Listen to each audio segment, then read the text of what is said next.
사랑하는 성도 여러분, 고린도 교회 성도들은 편지를 보내어 사도 바울에게 물었습니다. 성과 결혼을 어떻게 보아야 합니까? 독신과 결혼 중 어느 것이 더 거룩합니까?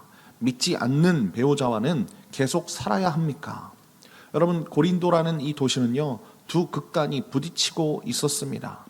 한쪽에서는 몸은 어차피 사라지는 것이니 욕망대로 살아도 된다 하였고요, 다른 한쪽에서는 영적인 삶을 산다며 그것 때문에 부부 사이의 친밀함마저 죄처럼 여기는 그런 사람들이 있었다는 것입니다. 영적인 것 때문에.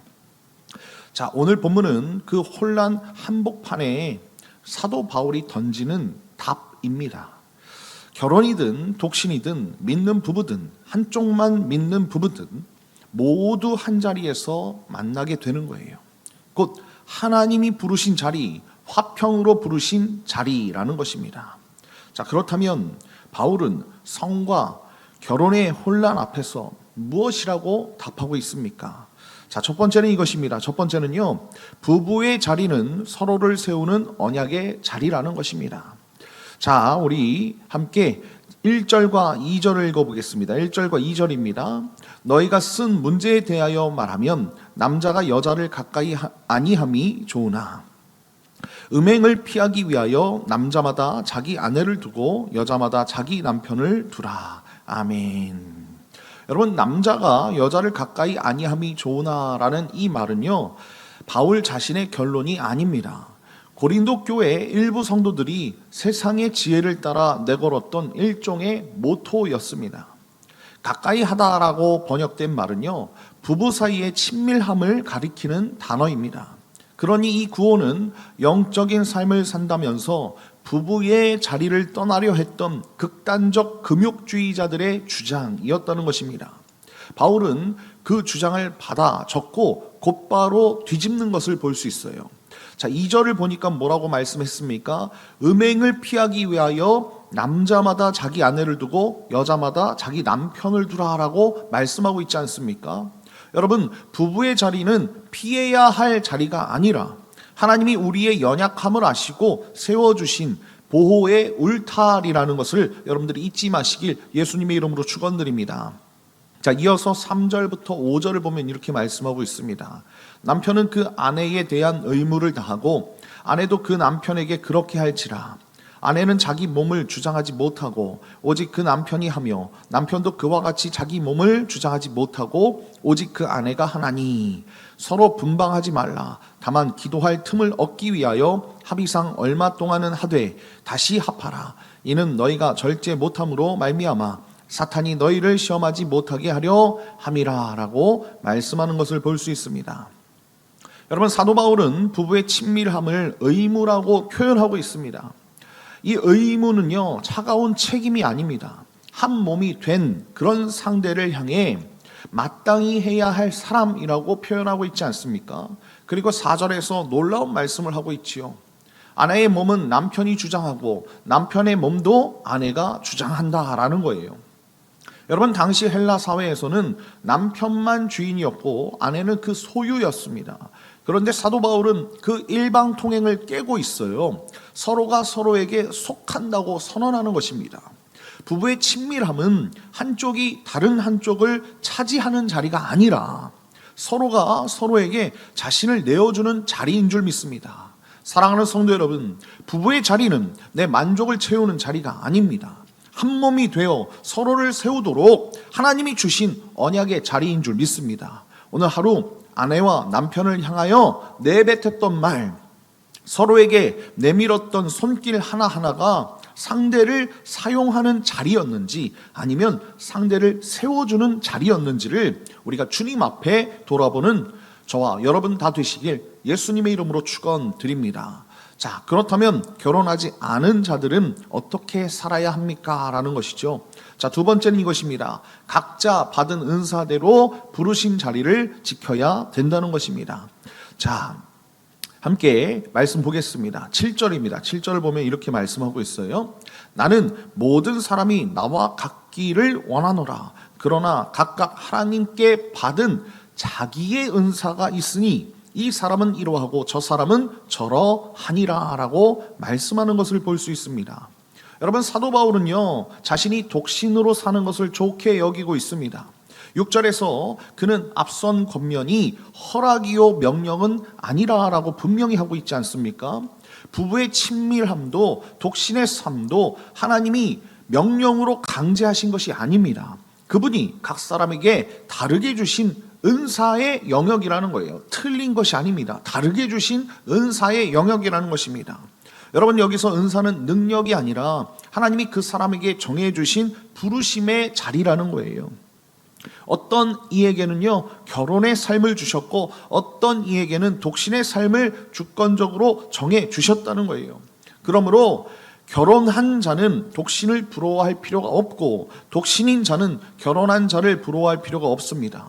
누구도 다른 그 삶에서 서서 더 거룩해지는 것이 아니라 하나님이 주신 그 삶에서 거룩하게 빚어져 가는 것이지요. 자, 이어서 8절과 9절을 보면 이렇게 말씀하고 있습니다.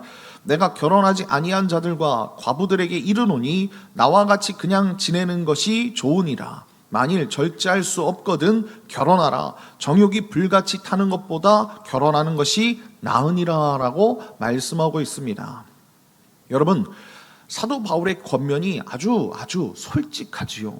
독신의 자리에 머물 그 마음을 받았다면 그렇게 해도 되지만 절제하기 어렵다면 결혼하라는 거예요.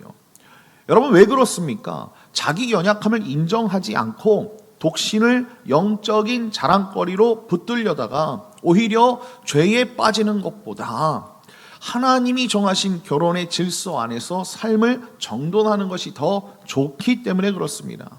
거룩은 인간의 의지가 만들어내는 것이 아닙니다. 여러분, 거룩이라는 것은요, 자기 연약함을 정직하게 우리가 인정하고 하나님이 정하신 그 삶의 그 자리 안으로 들어갈 때 성령 하나님께서 그 자리에서 우리의 삶을, 우리의 그 모습을 빚어 가시는 것입니다.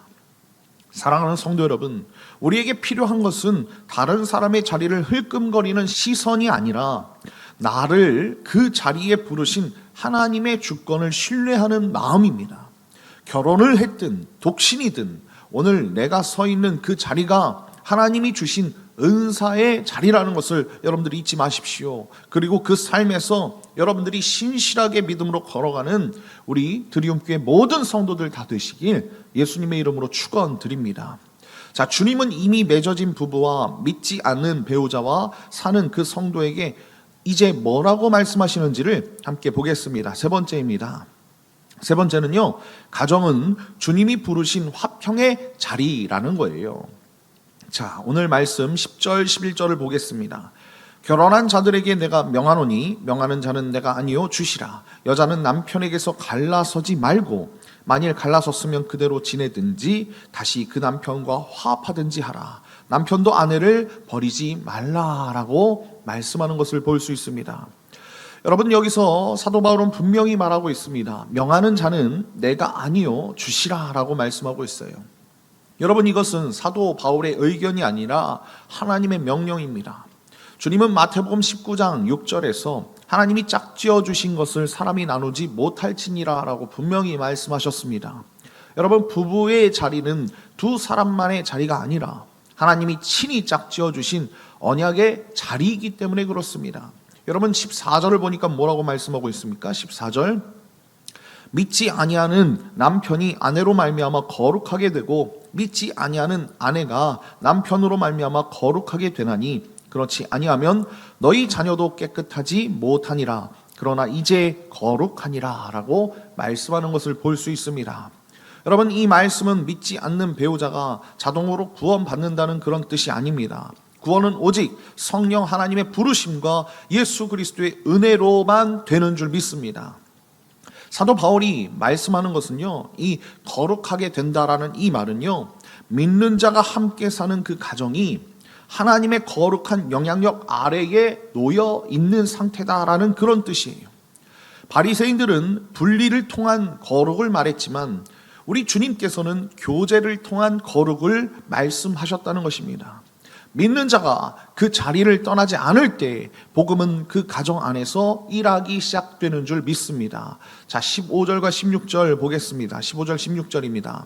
혹 믿지 아니하는 자가 갈리거든 갈리게 하라. 형제나 자매나 이런 일에 구애될 것이 없느니라. 그러나 하나님은 화평 중에서 너희를 부르셨느니라.